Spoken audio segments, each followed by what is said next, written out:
Unashamed, the recovery podcast.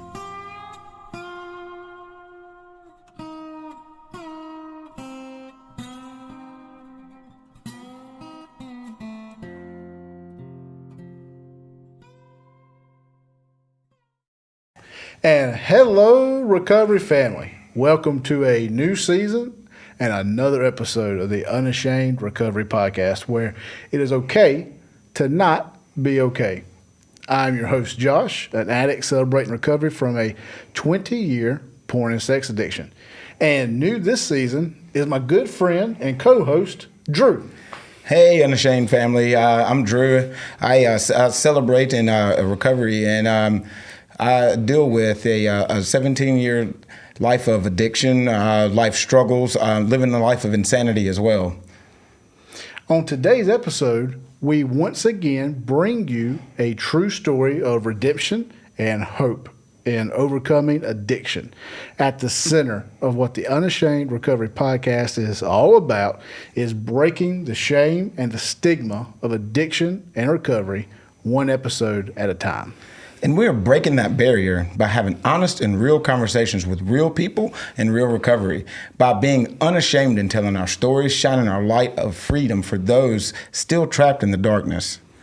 These stories feature people who have faced a lifelong battle of addiction or hurts and habits and hang-ups, and they've hit rock bottom. They've overcame that hell of addiction, and they have found lasting sobriety, whatever that may look like for them. These stories are raw and unfiltered, but most importantly, they are real, to show others that we do recover and that there is hope and that there is life outside of addiction. Now, these stories may contain adult language and adult content and may be a trigger. To keep these stories as real and true in nature as we can, we don't edit or cut anything out. We honor those who are willing to share by telling their whole story, even the dark parts, the ugly parts of it. So viewer discretion is advised. Recovery fam, it is a proven fact that we heal once the shame is gone. And shame dies when we share our story in a safe place. And I hope that this podcast is a safe place for all, for those who are breaking their anonymity and breaking their shame by sharing, and also a safe place for everyone listening. There is healing in sharing our secrets and our stories of addiction, our trials, our failures, and all of our powerlessness, and even more healing in hearing how others have recovered. So, without further delay, let's meet today's guest. All right, guys, and on this episode of the Unashamed Recovery Podcast, we welcome Shauna to the hot seat to tell her story and to share another powerful message of hope.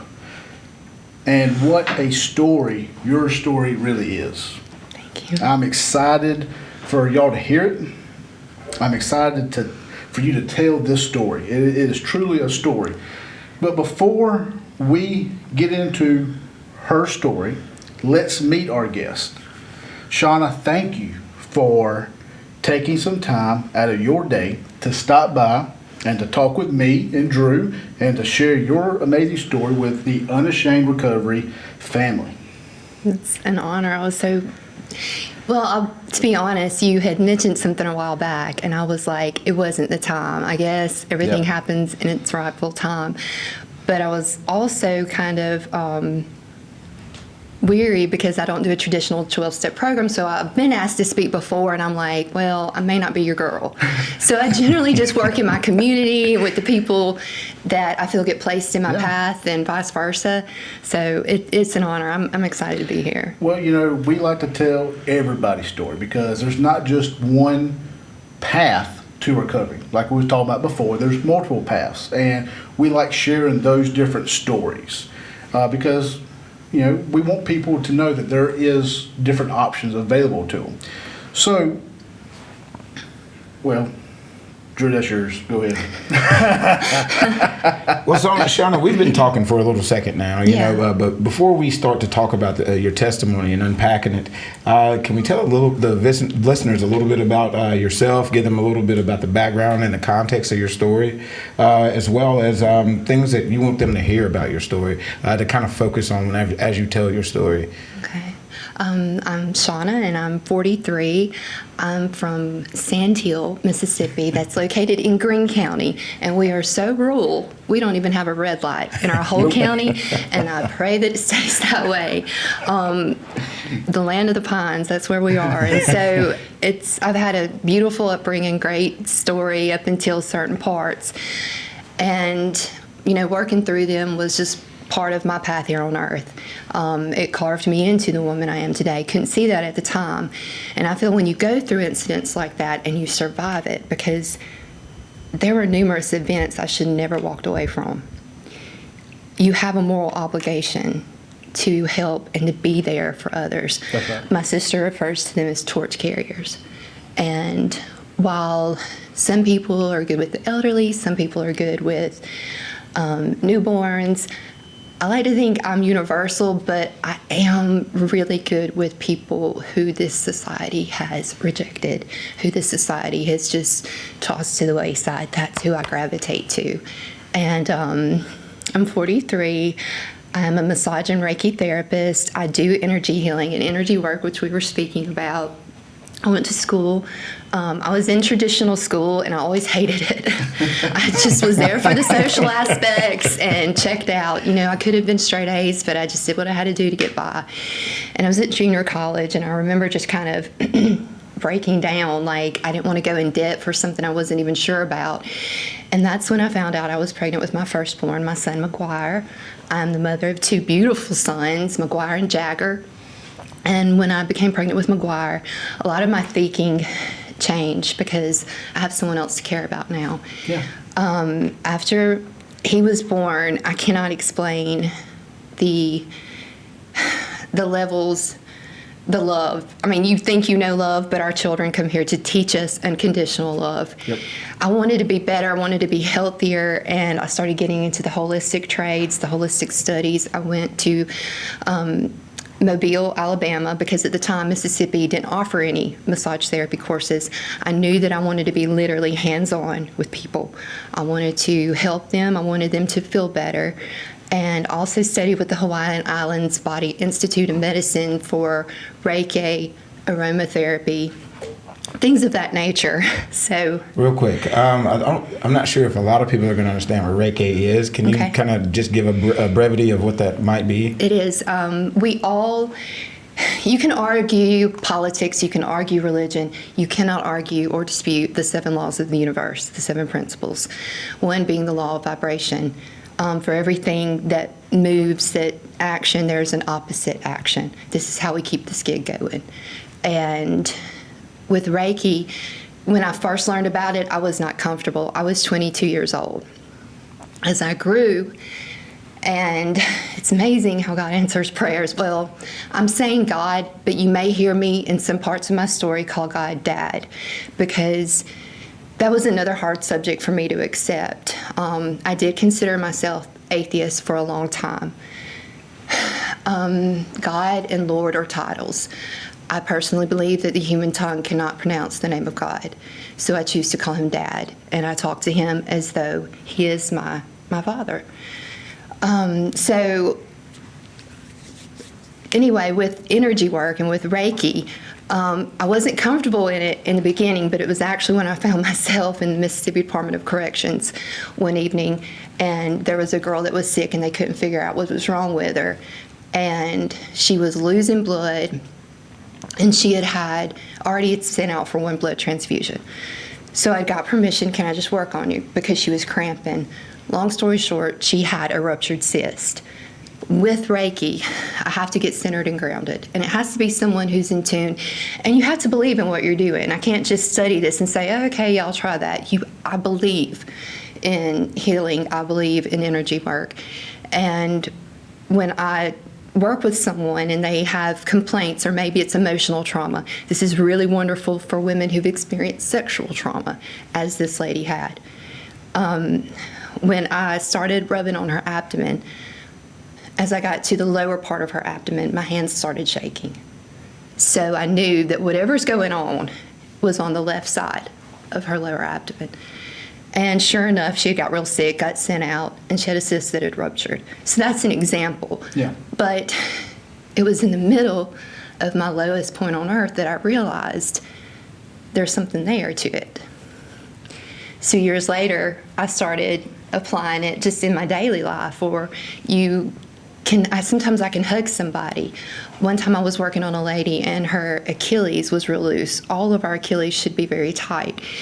And so I just asked her, I'm like, what are you not making a decision with? You're straddling the fence on something. And she was straddling the fence on divorce. Well, she looked at me like I was a seer or something, but it's honestly, it's like Tesla said, when you start studying metaphysics and what we cannot see, that's when true healing, and we'll really learn more about this universe than what's just we've been taught, so to speak.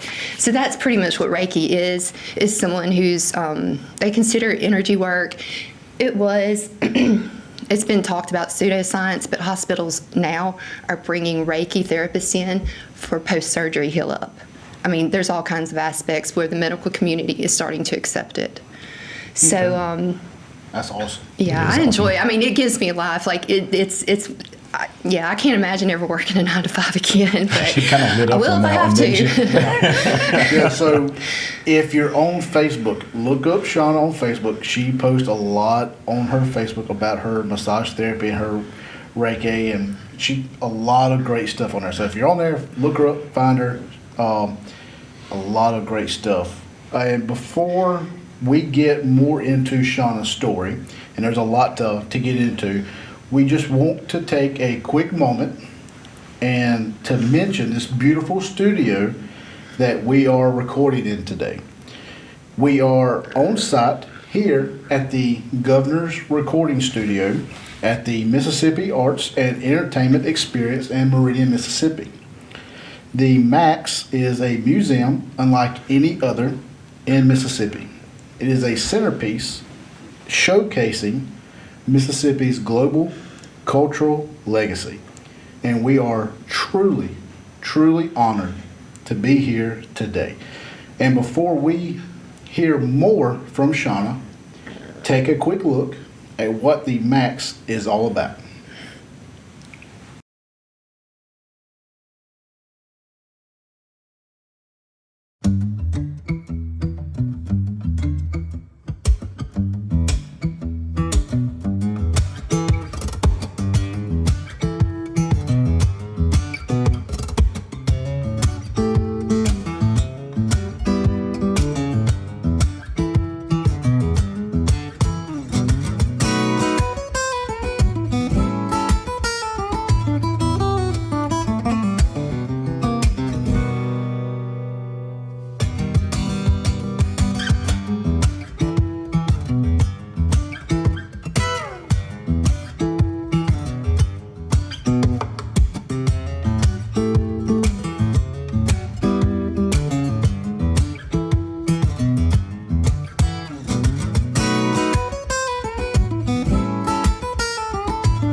So, Shauna, as we move into your testimony, like all great stories at the beginning, like all great stories and great books, They all have a beginning. So what does the title of your book look like if you were to write this as a book? Oh, man. I would love to say The Alchemist, but that's already been taken because that's exactly what you have to do to get through this. Right. But turn lead into gold. I really haven't thought about that, and I have enough content I've written enough blogs for like 10 books, but I don't like organization, so I don't know. Well, if not so much a title, what would chapter 1 look like? Wake the hell up. That's what it would be. Wake up. Wake up. All right, well, Shauna, let's go ahead and start unpacking your story. Where does your story begin in the vastness?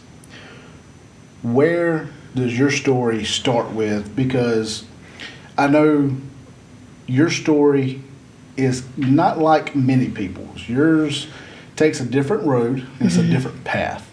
What we had talked about in the emails and all, it's completely a different road than a lot of the people that we've had on the show. So take us through what the beginnings and your childhood was like.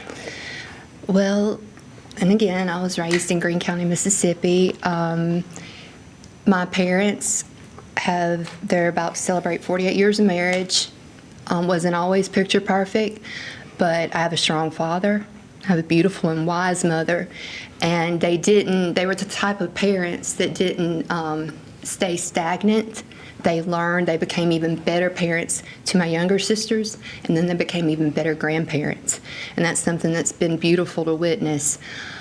And I tell you what, Miss Dottie makes great biscuits. She does. She makes great everything. And they had the store there in Sand Hill, Yep. and for 20 years, so we were a pit stop for our community. I don't know how many days you would come. Sometimes us girls would get aggravated because Daddy would be in there, but he was always, if somebody died, he's out the door with ice and drinks, get some food ready.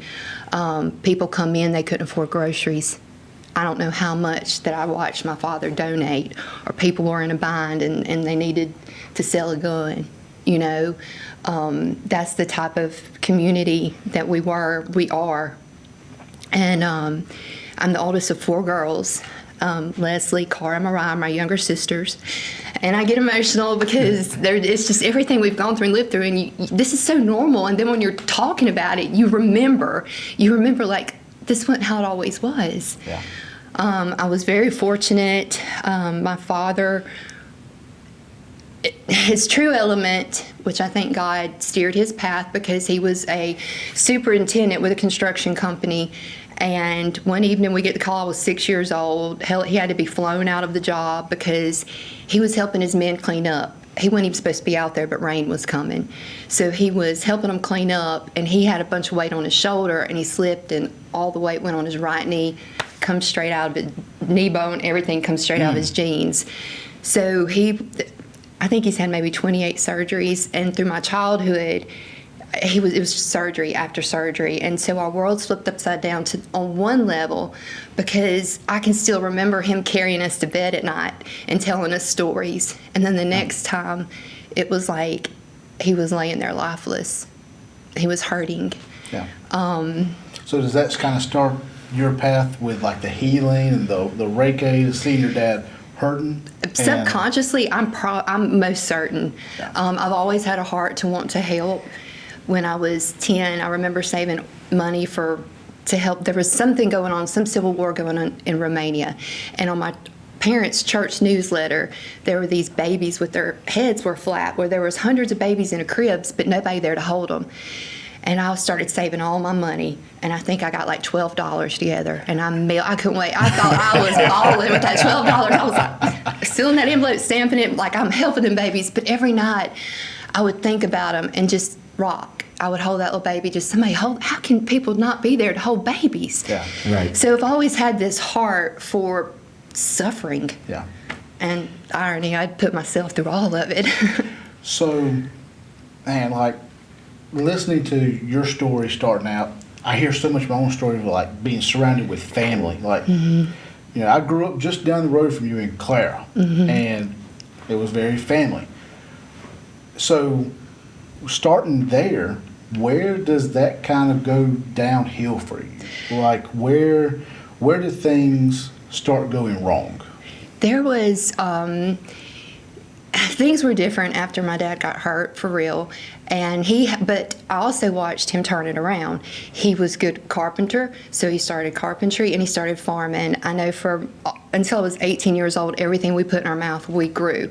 My mom would not let us have fast food. We could not have sodas because they were a little ahead of their time, and they're thinking white sugar is not good, caffeine is not good. We don't want your bodies hurting when you're 30. Yeah.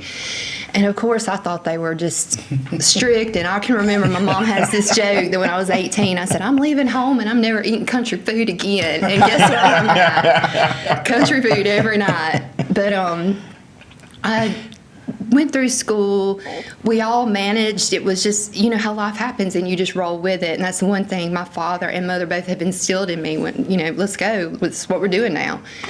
And we moved schools a couple of times, and at the time I just was mad with my parents for doing that. But later on I was so thankful because, like, when you take a kid from Richton and move them to Oak Grove, I needed a passport for that campus. Yep. I was like, my talk was slow. It was just like, but I met amazing people that I still talk to this day. So those were the beginnings of me seeing how you can plan life, but it's going to put you where you need to be, and you may not understand it until 20 years down the road. You got to accept it on its terms. That's the craziest thing. And I never really partied or did a lot because my dad was very strict. I think I was almost 18 the first time I ever drank, or the first time I ever smoked weed. And I didn't really care for it. But there was something raging in me, and I couldn't, there had been some childhood trauma. And when I talk, I don't really like to glorify war stories or talk. I really like to stay on the healing side. Yep. But there were things that had happened that you just shove down and you don't think about, and you just go on with it. And which that would all come out after I had my son. So let's see, I go try college. I had 2 scholarships to Jones for the theater and the chorale group, and I ended up randomly going on the coast. I just went down to the coast with my aunt just to get away from everything for a while. And that's another habit I've had to tune into. I don't like to stay in one place too long, so I go here and go there and what have you. Ended up moving back, trying to do Jones, and then that's where I met my son's father. And he and I fell madly in love, and it moved fast, but it was beautiful at the same time. I get pregnant, and of course, small town girl. We're going to, I wasn't really wanting to get married, but it was really important to him. And I remember telling him his parents were divorced. Now, if we're going to do this, we're going to see this through, because I grew up in a whole household, and I know, and coming up, all my friends were from divorced households, and I saw what it did. I'm like, I'm not doing my boys like that, So we were married I had McGuire, and then years later I had Jagger, and we were married for 8 years, and then we went our separate ways, which I guess we need to back up because the addiction to opiates began after Jagger was born. I was, worked at my parents' store. I never wanted for anything. That's like the thing that stood out to you, which I felt I had to speak on, because it's just like there's a stereotype to this, and it does not discriminate. And that's one thing with people who deal with addiction. I don't like calling them addicts, because I feel like when you adhere to a label, that's who you are. And like, to me, it can be a roadblock. It can be a detour. Yes. It's not something that you've just got to sit there and mull through the rest of your life. So I had a couple of surgeries after Jagger was born, and they had started me on opiates. And at that point, and I dealt with a lot of anger on this down the road, it was the opiate scene. Those doctors were giving you samples. They were getting kickbacks for cruises, pushing opiates. And a year later, you realize I had got sick one night, and I didn't correlate anything. And the next morning, I called the doctor, and I was like, I was just throwing up. My head's hurting. He was like, well, hold on. He called me in a prescription. I went over there that morning. I got it 10 minutes after I took 2. At that point, my addiction wasn't that bad. You see what I'm saying? So I want to kind of give reference. Cause Okay. back then, when you're talking about, was a completely different Yes. scene than it is Yes, today. it is. Yes, it was. Because let me tell you, between the doctors pushing them, you could order them online. Yep. I had 2 or 3 a month coming me from a doctor in Florida. There were no, it was an epidemic, and it was an engineered epidemic. That's, all the lawsuits and the Sackler family sitting up there with all these deaths on their hand. And, it was, when I got the medicine in me that day, I took 2, I was literally taking 3 a day. That was it. 1 in the morning, 1 in the afternoon, as prescribed. Even questioned the doctor because my dad picked up my prescription for me the first time he had filled it, and he said, Shauna, these are narcotics. Are you sure you're okay? And I said, well, that's what they're giving me because my blood pressure was going through the roof. I was having these headaches. I said, well, I don't know. So it just began so innocently in a way, and I did self-righteously justify that for a long time. Well, I didn't go to the streets. Yeah, the doctor's giving it to The doctors were giving me. Yeah. I'm not a drug addict. Okay, so that is how it all began. And then all of a sudden, they start coming down. They shut the pain clinics down. They're not sending them to you in the mail. So I go face the doctor who started this whole thing. Yeah. And he's like, well, I can try to wean you off, but we don't have a good success rate with that. And I'm like, well, you better figure out something, because I was spitfire. I'm like, I didn't even want to take this to begin with. And my mom went with me. We were firm about it, because I went to that clinic 2 years prior, and there was maybe 2 or 3 ladies in the waiting room. Mm. 2 years later, there were people standing outside the waiting room. Mm. Oh, you saw it happen that fast. I was there one day when a girl had actually busted her C-section open to get more pain medicine. Now and this is in 2003, 2004. Yeah. So then they're like, okay, well, and then that's when the rehab scene starts jumping off, And it was 2005. And let me say this. Trying to come off the opiates, of course, then you're depressed. And then you're this, and then you're that. Well, then they put you on, or they put me on. They tried 2 different antidepressants, one being Prozac, and then you don't feel anything. Yeah. And Xanax, 3 milligrams, 3 times a day. 1 milligram in the morning, 1 in the afternoon. That alone is just, they didn't sit down and say, hey, we're going to give you this medicine that's going to really mess up your central nervous system, and after you take 3 doses, your central nervous system is going to call for it. So that's not how you need this, Yeah. And it's one of the biggest, scams. And it's all freaking legal. Go figure. So, yeah, after that, the Xanax kicked in, and then I pretty much just lost my mind on that. I had family around me, but my thinking was off. I dressed different. I'd had numerous car wrecks with me and my boys. And I'm not proud of that, but it happened. And this comes from someone who was mother bear. They slept with me, but my mind was hijacked, especially with Xanax, because this is the one thing on Xanax. You lose your human consciousness. You're not a conscious, present being on that. Like, when I was in jail as an inmate worker, I would take the women in and help get them their stripes or whatever, and it was to the point to where every girl that come in, and if she said she had a shoplifting charge, I'd be nice and I'd welcome them, and I'm like, you take Xanax by chance? No? Why'd you ask that? Yeah. Every shoplifting charge, the girls were on Xanax.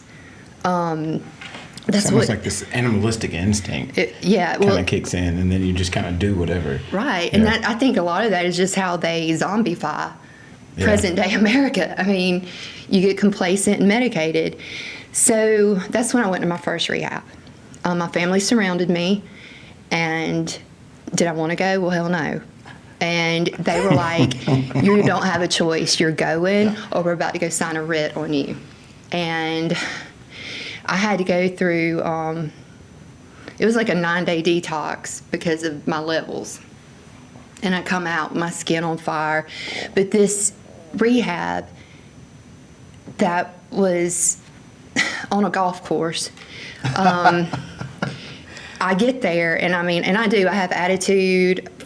I mean, I wouldn't want to deal with me at that point, but it was the first time I'd ever stayed the night away from my sons. Mm-hmm. So I walked in to unpack, throw my stuff down. She was like, well, you need to come on into the meeting room where it's movie night. And I went in there, and they were watching Finding Nemo. Finding Nemo had just come out. That was my boy's favorite movie. I'm looking around. There's all mothers just sitting there sobbing. So I threw a fit, and I was like, who the heck, whose idea? This is sick. Yeah. Like, this is the first time I'm away from my kids. Well, she's like, it's about the human condition. But I felt emotionally manipulated, and I know manipulation when I see it, when I feel it. And that place was just kind of like a babysitter's club. I called my mom because they had wrote a huge check for me to go there. And I said, come get me, this isn't it. This isn't it. She was like, you know what your dad would say, see it through. So it's funny because about that 20th or 25th day, they come around recruiting you to stay another 30 days, stay 90. Baby, they had my luggage rack outside my door. At the 28th day, they were like, get this girl out of here. I was like, y'all sure y'all don't want me for it? Because I raised hell. I mean, just because for me, the first thing they wanted me to do, and I'm not going to lie, I was in a lot of denial because these people had stories of prostitution. They had stories of their moms pimping them out. They had all that. I can't relate. Yeah. But the thing that I did not like, I did not agree with, and I don't to this day, is that they want you to admit you're powerless. To me, the way I interpret it in my being was, okay, well, you want me to give my power away? Because I feel we all have a divine power. We're all creators of our own world, what have you, however you want to look at it. And when I looked around that room, because the women on the right side, the men were on the left, there were the prayers, there was the chanting. I've always rejected religion. I felt a common thing, wanting to say the prayer together. I pray my own way, but I was cooperating. But that day when they kept talking about the powerlessness, I was like, I'm sorry, I don't see powerlessness when I look around this room. I see movers, I see shakers, I see people who had nothing in their hand and turned it into a hit for the next week. I just saw so much talent, even if it was bullcrap, that I did not see, weak, powerless people. I felt, and I still do, that it has a lot to do with detrimental behavior and habits, wounds. I was not even healing from stuff that had happened from when I was a kid. So I just feel the moment you give your power to someone else, that you might as well submit to whatever. And I don't submit. I submitted to the drugs for a while, but that was escapism and all that good stuff. But I argued with a lot of and they're like, well, this is what works, and this is what works. And that's where it became stamped in my psyche that if I don't work a program, I can't be sober. Yeah. And they're like, we'll see how you're doing. So I did. I did the 90 meetings in 90 days, and I hated every bit of it. There was not a lot there that I heard or saw that I wanted, because I do believe in the law of attraction. And I didn't want to be 50 years old, come in here, and happen to do this. Like, let's figure this out. And what was that you were saying before? 20 years in and still making the pot of coffee. Yeah. I'm not trying to be in some basement or the worst. Like, you would have people, hey, I come to Hattiesburg on a business meeting with my husband and had to get to a meeting. Like, that's what the drugs inconvenience my life like that. If I want to travel, I got to find a meeting when I travel, and then you got a sponsor. So it's almost like you trading the drug addiction for a meeting addiction. Yeah. All the same. And then you've got. And I'll just go ahead and say, I went to rehab 3 times before I started getting a clue. But the second rehab I went to, and I don't know if y'all have heard, she's not in effect anymore, was Betsy Storm. She had the best of both worlds in Meridian. Yep. And she is a healer. She was like, I'm not doing any medicine. There was no antidepressants. When you come in there, it's like we're raw dogging this. You know, I mean, that's just how, there's no other way to put it, and you don't forget it that way.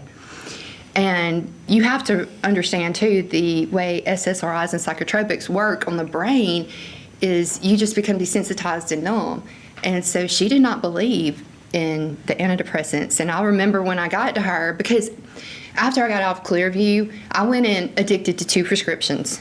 They sent me out of there with 8 prescriptions. Oh, man. Oh, wow. And my parents, when they picked me up that day, I just handed them my bag, and they were like, what in the hell? And I said, I tried to tell y'all, because the first week, the doctor, and this is something that stands out to me to this day, he wasn't listening, he was writing. And something was reflecting in my eye. I thought it was a sun dancer, and it was his monogram cufflink. The sun was hitting it, and it hit me. And I scooted back, and I looked at his shoes. He didn't have one scuff mark. So then I thought, all right, let's reverse this. Well, how did you quit drugs? And he said, I didn't. I don't have a drug problem. Well, how are you going to help me? Exactly. Well, the mind is blah, blah, blah, and I'm just here to medicate your mind, pretty much. And so I learned quickly, and this is my philosophy, the only people who are going to be able to help you through it are people who have gone through it themselves. That's right. And I come out, I was extremely medicated. My parents and I sat down, we were like, we'll try it for a month or so. But it wasn't 2 or 3 months later, and I was on the antidepressant and Xanax again. Right back where I started from, wasn't really fooling with opiates at that point. And I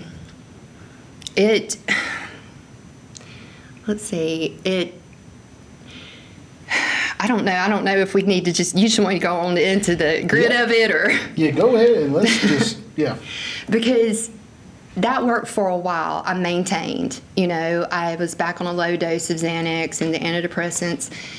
And then that's when I went to, I was having certain, reservations. There was things working in me that I was just ignoring. I needed to face. I was, at this point, about to go through a divorce, because he was also a very bad alcoholic. And he evolved into that. I evolved. For years, it was beautiful. And then his drinking just became worse and worse.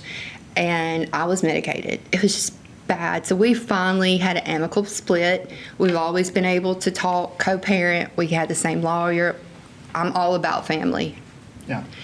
But something happened, and if I'm honest, I really can't remember what. I think I had some dental work or something. I started getting prescribed opiates again. Well, by this time, it's been years since I've been prescribed. So a month or so, I was all right, and I went back to get some more. And he wrote me some more, but he was like, no, I'm not going to keep you on these. I was like, okay. And so then I started doctor shopping.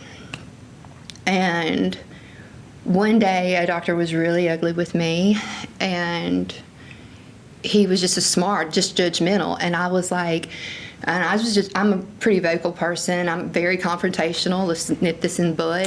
And I was like, well, the reason I'm here is because your freaking colleagues decided to, write it out like it was Pez, Pez dispenser or something. And he was like, well, it's a different world now and all this, and thankfully so. But he walked out, and his prescription pad was there. And I was like, oh, well. And I took the prescription pad, dropped it in my bag, and walked out. And I ordered a pharmacology book off eBay, and I learned how to write my own prescriptions. And I learned how to call them in, too. And that's what I began to do for a straight year.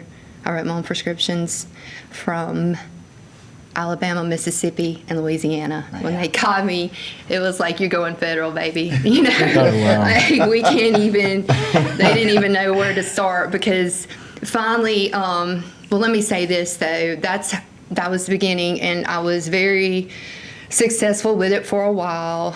So how long did that go on for? Oh, I forged for probably about 2 years. Oh, yeah. Nobody ever. I started getting sloppy with it at the end, but I was ready. At the time I got arrested, I had went and got clean. That's when I went to Betsy's. Betsy was all natural, and we had to do the yard work. We had to walk. We had to learn to function again. This wasn't like you're sitting and watching videos. There was no TV. We were the weed eaters when we walked. It was beautiful. And so that's when I come home. I'm fresh, I'm healthy, I'm clean. And a year later, the sheriff calls my dad and says, "We got a warrant down here for Shauna. Y'all need to come on down here." Well, I wasn't worried about anything. I sometimes thought, like, what if something ever comes back? But they hadn't called me yet. And that was just, I was clean. Nothing can touch me. And we got to the sheriff's office, and I didn't know what it was. I thought maybe it was a bounced check, because in active drug addiction, I had bounced checks for, to float me. And thought I took care of all of them, but that's what I thought it was. So when I walked in, the deputy was like, "Sit down, baby, you're not going anywhere."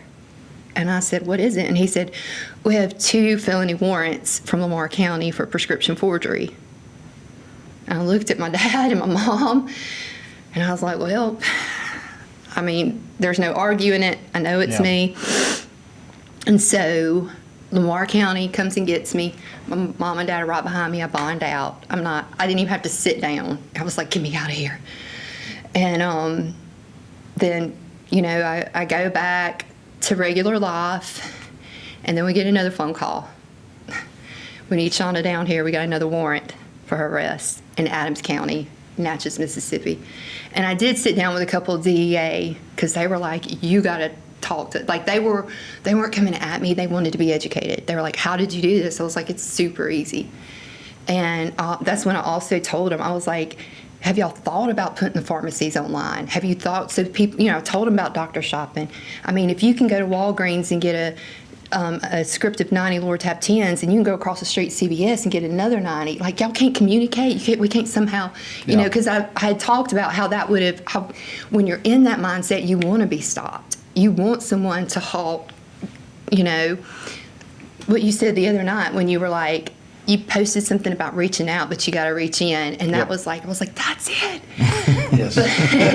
Because we can't always, when we're in that, we can't always just reach out. Mm-hmm. Like, I remember when I was in it, like, you're so desperately wanting help, but you just cannot pick up that phone that weighs 800 pounds. Mm-hmm. And, like, when I was in my relapse, if one person would have reached in, it would have made all the difference in the world. And they don't know, but that's programming too. Yes. Because we are taught from a young age to look outside of ourselves for a savior, to look, we're never taught. The first line of the Dead Sea Scrolls says, "The kingdom of heaven is within."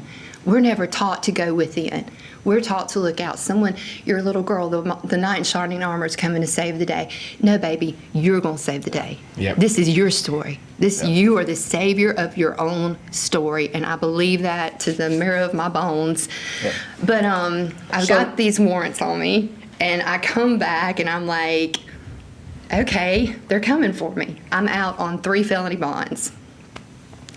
And I think that's when I just let fear override my system. And when I went back, they always say when you go back way worse than you ever were. I started off with an addiction of 3 pills a day, to the point where I'm ashamed of saying how many I was taking when they got me.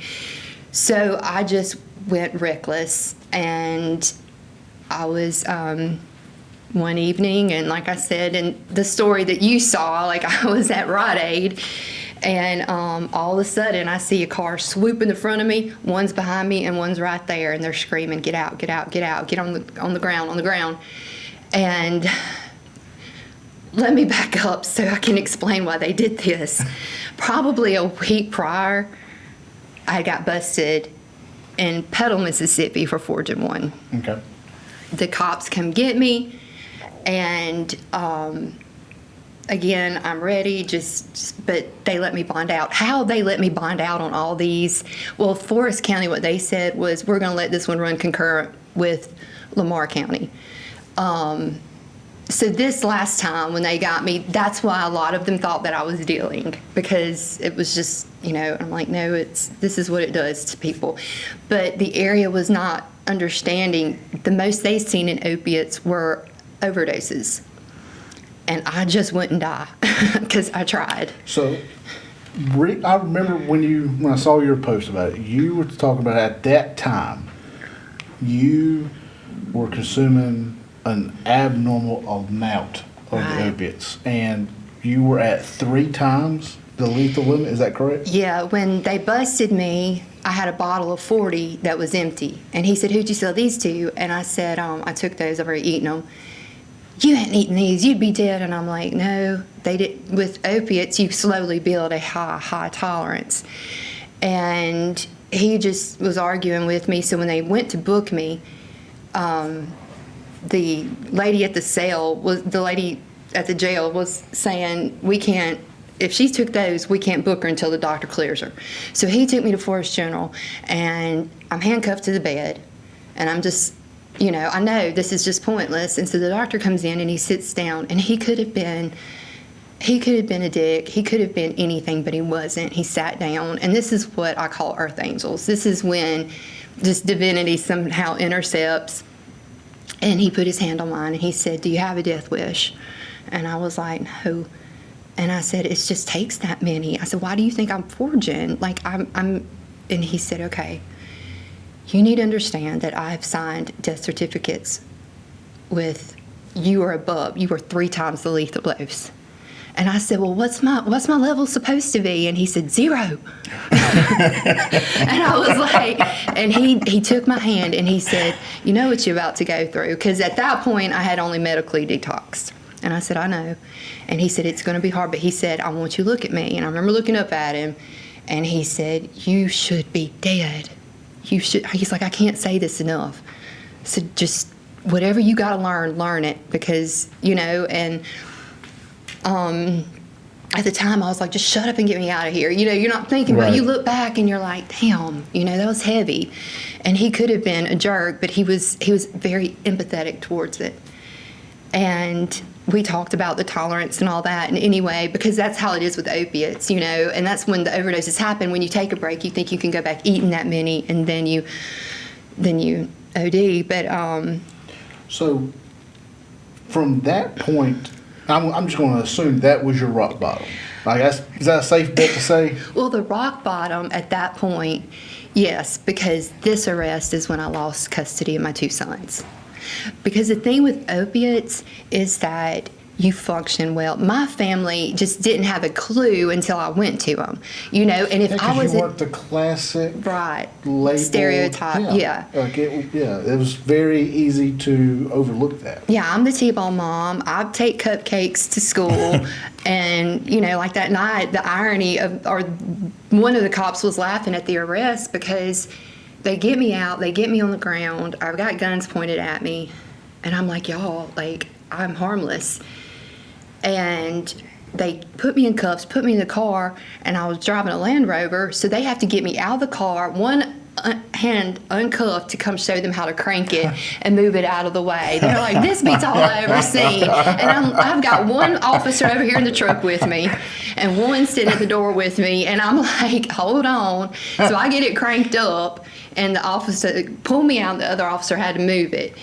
And that's, to me, that speaks volume for what addiction is. Like, addiction doesn't care. Like, we hear so many stories of the complete opposite, where the people fit the mold. They're homeless, where drug addiction drove them to homelessness, and they're living on the street, and they're robbing people, and like they're just barely getting by. But here we listen to your story, and yours is the complete opposite, where you're a soccer mom driving a Land Rover, and everybody is vulnerable to this. Oh, yeah. I mean, like, there's no immunity to it at all. Well, addiction doesn't have a description of type of person that it goes after, I guess is what you're trying to say, Josh. Mm-hmm. But we think everybody fits this certain mold that people are supposed to fit in. Well, that's probably an addict. That's not. And then you get the PTA soccer mom that's taking her son to T-ball practice. That's writing her own scripts. That's that's one of those things that's really outstanding. But it just shows that addiction doesn't have a face or a name. It'll grab you. Well, I do want to interject this. They were wise with the opiate epidemic. They were very wise. I believe that it was definitely engineered, and you can't get them this way. Let's get them this way. Let's go back to the 80s and talk about Detroit and the crack epidemic. We know exactly by now, you have a computer in your hand, how that happened. And it was government infiltration, and they never went back and fixed the city or anything to launder money, blah, blah, blah. Well, if they can't get you one way, they're going to get you another. You know, that's how I felt. There are two forces at work in this world, the good and the bad. Star Wars nailed it. You know, they really did. And it's an illusion, a lot of the things we see. And that was one of the things, like when I was in jail, I did a few stints, a few overnight, you know, warrants in county. And I had to spend a few days in Forest County. And it was like, everybody would say, what are you doing here? You don't belong, you know? And I'm like, okay, well, I had known nurses that were in the game. Like, well, y'all fixing to see an influx in this, I'm telling you. And by the time I got to, at that point, I was in Lamar County for 10 months, and I was an inmate worker. And it was very humbling, you know. And then all my because when I sat down and they were like, we got 7 charges in our hand, 5 a pop, that's 35 years. That's what I was looking at. How many more is out there? I said, y'all, there's 100, there's 200 or 300 out there. I mean, so they had to put a cap on my case when they did it. If anything comes up past this date, you know, I'm serving my time, it's done. Yeah, right. And I was an inmate worker there for 10 months at Lamar County. Worked through, saw a lot. Came home for 6 months, went and done my time at MDOC. They sentenced me. They let all the charges run concurrent because the doctor in Lamar County would not give. The doctor, and I'm thankful for that. I am, because had that happened years prior, it may not have, you know, had I just been caught something, you know. Yeah. But this was the way my path had to go, because I had to go to MDOC. I had to get the heart I have now, because I can't help other people through it. I can't do what I do with women unless I had felt and experienced it. And so, but yeah, I came home 6 months and then went and did my time. They sentenced me to 5 years to MDOC. But get this, when I got up to MDOC and got processed, everyone has to go through Rankin to get processed. Yep, that's right. And that was, there was stuff there I just never, you can't unsee. Yep. It was bad.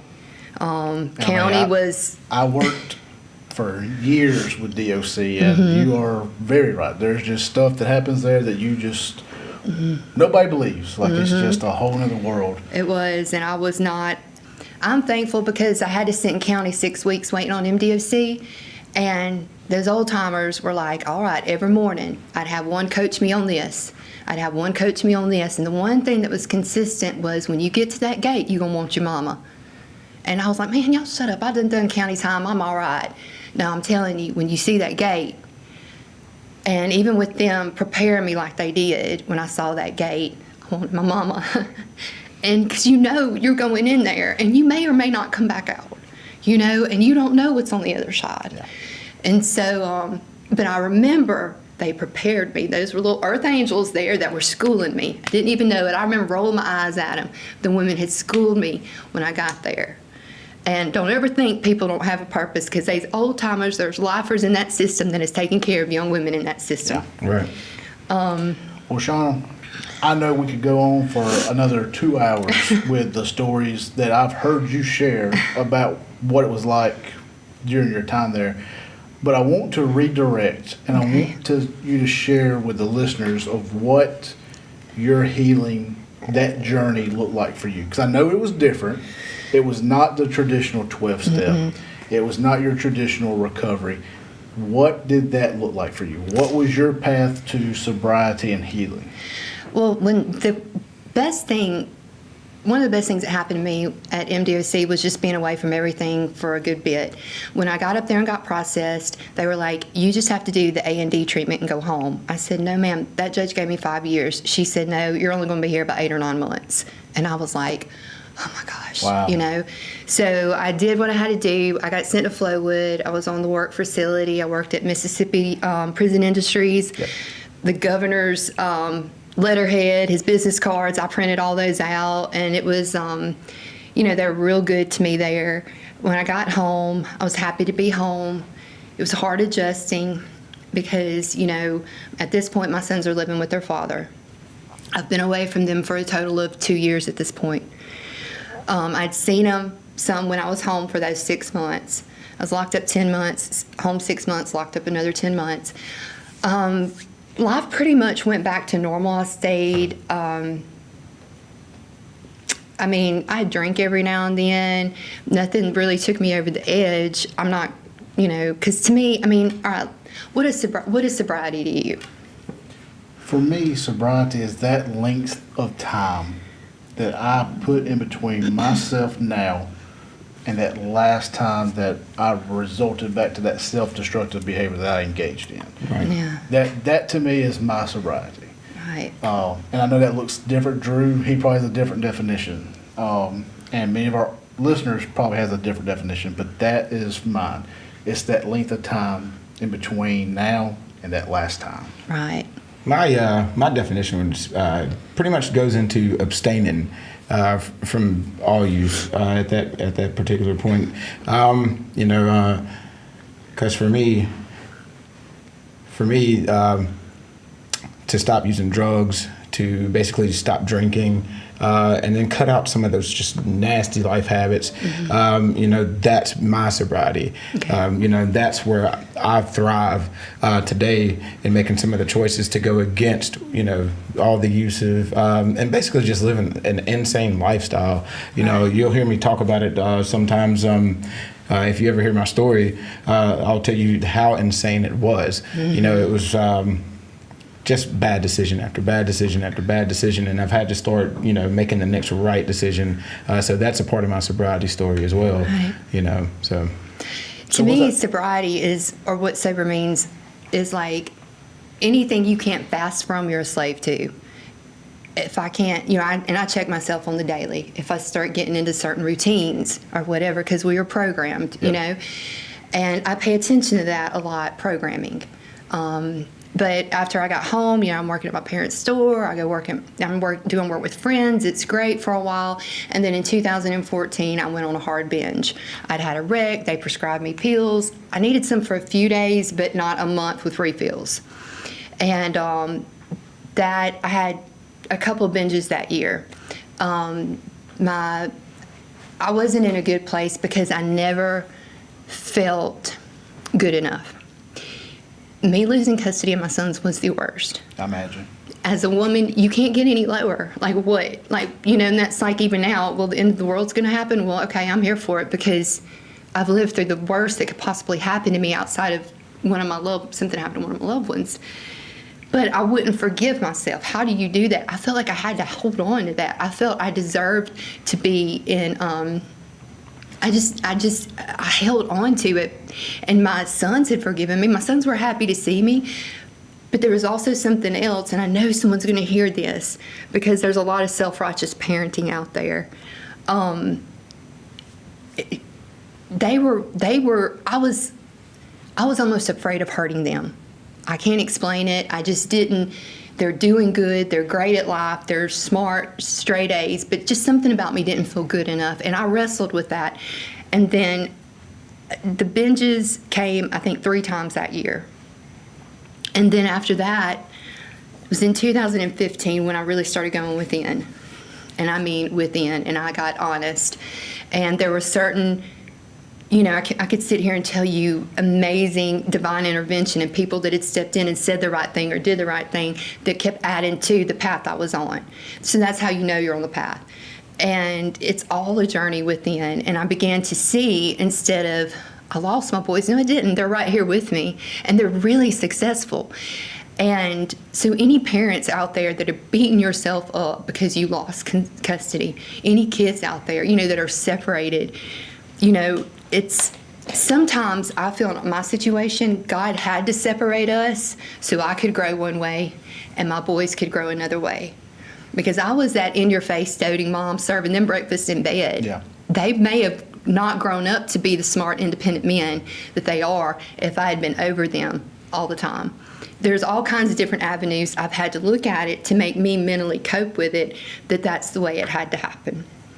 And I've also personally have seen an in your day, everyday present, like in-your-face parent ruin a kid quicker than an absent parent ever would. So don't ever think, because y'all had a break or a pause or a separation, you can't get back in there and play, because that's what nearly killed me. Like, seriously, there was major depressive episodes. I even tried to overdose twice, and, not want to focus on that, but focus on the healing part. My son they play music in church, so they'd invite me. Well, I don't do religion, but I go to their church. And it's funny because we make jokes that I'm out in the world getting people, and they're in the church preaching, instead of hellfire and brimstone, my boys are preaching redemption, hope. They know. I mean, it's so powerful to hear my son talk, because both of them, I went last Sunday to hear my other son, because he'll tell you no matter what, because he's dealt with a little depression, and he had separation anxiety because he was my baby. Both of them were. Yeah. And they had to find their own outlets to heal being away from me, because I left a void in their life. And they turned to music and God. They both play. My oldest son is in theology school. He plays lead guitar for the program there. My youngest son, Jagger, is playing drums. The other day, I watched the whole congregation. Everybody's praising God and doing, and I'm looking around, and all these people are moving to my son's beat. Yeah. And I was overwhelmed with pride and with joy. And it also goes to show, when you don't shove God in someone's face, they'll find it on their own. They will find that path. So that's 2015, especially 2016. 2017 is when I had a real come to Jesus meeting with myself. And I consider shadow work kind of like what y'all consider the fourth step. And that's where you integrate your dark side, the ego, the subconscious, with, we like to talk about what we're bad at, what we're good at, but it's all about integrating. And that's when I started seeing, at this point, I had turned 40, and I really started seeing how things had to happen. Right. And I was like, well, maybe I shouldn't have. And then I have this person coming, and this person, and then I've helped that person, just by a phone call. Hey, our kid's in jail, leave him there. Yep. Let his ass dry out. Leave him there. Go talk to the judge. Get him working in the community. Pick up trash. Serve dinners. To me, there is more healing that can take place working in your community. Let them dry out in jail. Work in the community. Teach them service work. Yeah. And or I'll have somebody come to me. I got a call one night. Went to the hospital. The girl was combative. She was not. They wanted her to go to get treatment. As soon as I walked in there, and she was screaming at me. And I said, baby, I've been right where you are, been in this bed, And so it takes people like that. 5 minutes with her, we got her going to treatment. Right. You see what I'm saying? So had I been another nurse, she wouldn't have heard anything. That's right. That's right. So, in that path, I love it, because it's unlike a path that we have heard before. Mm-hmm. That path that you just described, not many people go that route, and that's there's not enough words to describe that. That is where the hope is. Yeah. To go from growing up rural Greene County, mm-hmm. on a farm, and to end up going through all the things that you went through, and to go through all of that, and to end up surrounded by DEA agents, mm-hmm. and doing time, and to become who you are today. That is so huge and paramount, and it is just a sure enough miracle. And it is the biggest ray of hope that I can think of. You are, Shauna, you are a lighthouse of hope in the darkness, shining out to all those drowning in hopelessness, in that addiction of darkness of addiction. If your story isn't a fiery example of hope and that we do recover, and I don't know what is. Yeah, And I try to blog about it a lot, about my experiences. Yes. And I've noticed that when I write and talk about being locked up, people freak out and respond and share. And I mentioned it to my sister one day, and she was like, because she's like, I forget you went to prison. Yeah. I forget that whole era. It's like and I was working with a girl one time, a couple years back down at Chevron, and I was saying something about me being in jail, and she was like, wait, what? You were in jail? And I was like, oh yeah, I did some time. And she was like, what? And I said, drugs. She was like, wait a minute, I can't even imagine you on drugs. But the thing was, I stayed beating myself up so much, I didn't stop and acknowledge my growth. And I was like, she sees me as that because I've grown. Yes. I'm a Right. whole different person. Yep. And the thing to me, I don't knock whatever anybody has to do to get them sober. I mean, more Yes. power to you. But I just felt a lot with the program. They come right in wanting you to depend on them. And then there was a lot of hypocrisy with the program too. Like, I got 12 years clear of alcohol, but I eat Ambien and Klonopin at night. And, to me, I don't want to depend on anything. I don't Right. want to depend on a meeting at 11 o'clock. I got to be okay in my own skin. I got to walk the walk. Yep. You know what I'm saying? Like, I had to be okay with me, and that's where my journey led me. And a lot of the times in the way we're moving in this era, the old religion and stuff, I mean, it's not...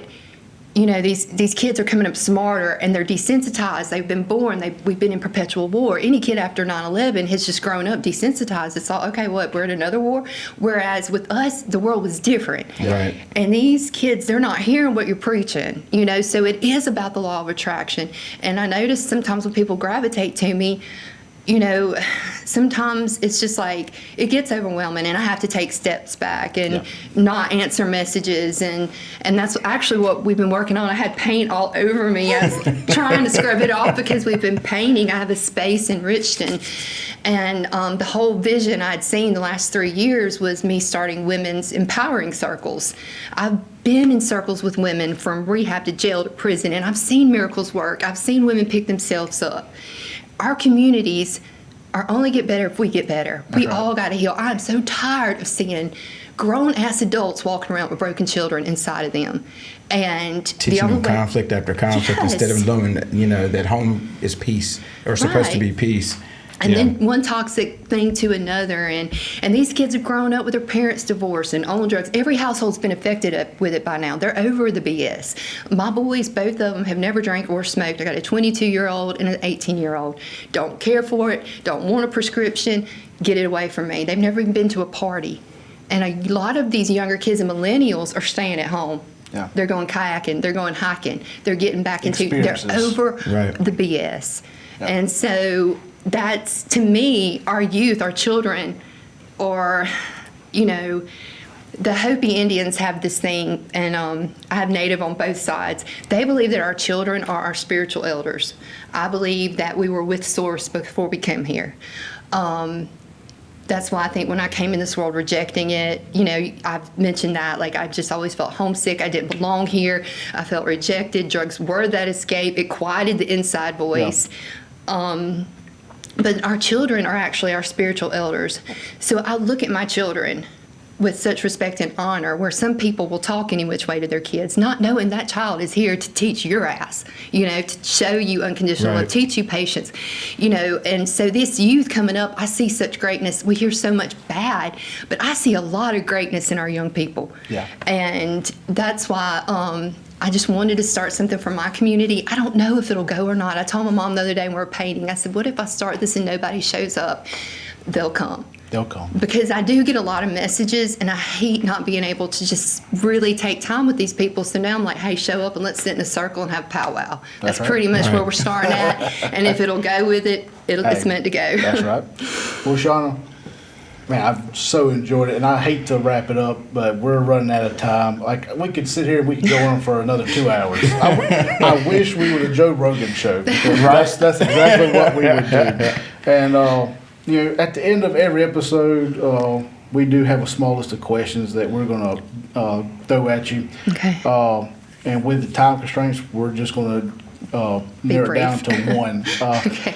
Shauna, once again, thank you for coming by and sharing this incredible story today. Thanks for Thank you. being Thanks, y'all, so for having me. open and willing to be so vulnerable. in an effort to be unashamed. I know that it's not always an easy thing to do. And to show my appreciation and to show Drew's appreciation, I want to give you just a few moments of an open mic. My show, Drew's show, it's your show. You have the opportunity to say anything that you want to in an effort to reach that one person who may be listening that needs to hear what you have to say. Okay. One thing I heard repeatedly throughout trying to get sober was, we just miss the old Shauna. We want the old Shauna back. And when I personally believe, and even the word recovery means like to return to the natural state. I don't think we go through it to return to anything. I think we go through it just and there's 4 different testaments to Christ's teachings, and each one of them pretty much say the same thing, but they talk about what he's preaching he's not wanting to be worshiped. He preaches transformation. Yeah, you're right. And there's never no going back. There was never no getting back to the old you. You're not going to get those glory days back. You're not going to have that picturesque family, that you had sitting over there on the mantle. But the point was that it all had to take place to get you where you needed to be. I believe that we all have to go through things that are necessary for our soul's growth. And when I was very young, I remember just having those prayers, let me help people, just let me help. Now, did I have that in mind, that I would go through all of that? But I'm so in touch with the human condition where somebody may think, oh, they're crazy or they stink. Well, I'll take them in my arms with a quickness, and I've done that several times. So don't ever think that you've got to, get back to something. There's no looking back. Every day I wake up and I'm like, because I have to coach myself all during the day, stay here, stay present, stay now. Because, we're always in the future, the past. And just know, like, within one breath, literally, like, when I sat out by a tree in 2017 and just started purging everything. And I would do that for days. And within just months, my life started changing. What I drank, what I put in my body, the company I keep. Why? Because I didn't love myself. I didn't really respect myself. I loved everyone else. Right. Self-love and nobody teaches it. Nobody teaches it, but that's what I'm going to try to help show to women. And men too, I work with men as well, but to love and honor and just respect yourself, and we're not taught that, and it is hard. I was 41, I think, before I could fully say, you know what, you're not half bad. So loving yourself and knowing that within one breath and one heartbeat, you can turn it all around. It does not always have to be this way. I think we were talking about that a little bit earlier before we ever started, was just the fact of negative self-talk and how defeating it really is. Because I heard you mention the subconscious being the enemy at some point. Right. It does become an enemy to yourself, because basically you end up turning into that subconscious thought. Your subconscious doesn't know truth from lie. It just and your subconscious will lie to you. Oh, your mind will lie to you. Quick, fast, and hurry. So that's why when God was saying what you think about, or Jesus said in the Bible, what you think about, you become. That's something that I've, through my, transformation process, recovery process, that's something I have to keep reminding myself that if I think negatively or if I act in a negative manner, then that will become me. Right. If I start thinking and acting in a positive manner, then that's where I have to be at. And you can see it. It does not take long. One step. Once I just quit drinking Coke, I started thinking differently once I dropped soda. But nobody's going to teach you that in a program. They're not going to teach you nutrition. They're not going to teach you that you produce 80% of your serotonin, that we're always chasing serotonin in your gut. So if you're not eating right, you're not thinking right. Those are things that, that's the oldest mantra, know thyself. You've got to know your vessel. You've got to know your ship. You've got to know this is transporting the most precious item on earth, the human soul. You've got to know how to navigate this thing. You got to know what's your trigger, what you react to. Why do you lie when you're asked this? Why do you ignore people? Why do you get silent when you get mad? There's all these things that we're just not taught to actually communicate and deal, and it goes back to just knowing who the hell you are, other than your name or occupation. Yep, that's right. Well, Shauna, man, I know. We got to go. Shauna, thank you once again for coming by, and tell everybody if somebody wants to reach out or if somebody wants a Reiki session, or maybe there's a recovery podcast out there that wants to get you on to share your story with them, tell everybody how they can reach you.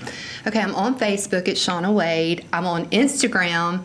That's my community. I'm more of an Instagrammer, and I love the community there because there's not a lot of griping. And Instagram, I'm Shauna.Wade. Okay. And you can email me at swadeloves@gmail.com. So. All right. And guys, we're going to be putting all of that in the show notes of the podcast on the podcast and on the YouTube video. So that'll be there for you to click on the link. And Shauna, once again, thank you. Thank you. I appreciate it. It's been amazing. Thank you. And with that, y'all, that's all the time we have for today. We hope that today's episode has shined some ray of hope and encouragement for you. We hope that it's inspired you to not give up, and that you too can have a life outside of addiction and can have lasting sobriety. Recovery fam, don't forget that you can always join us for more recovery conversations on Twitter.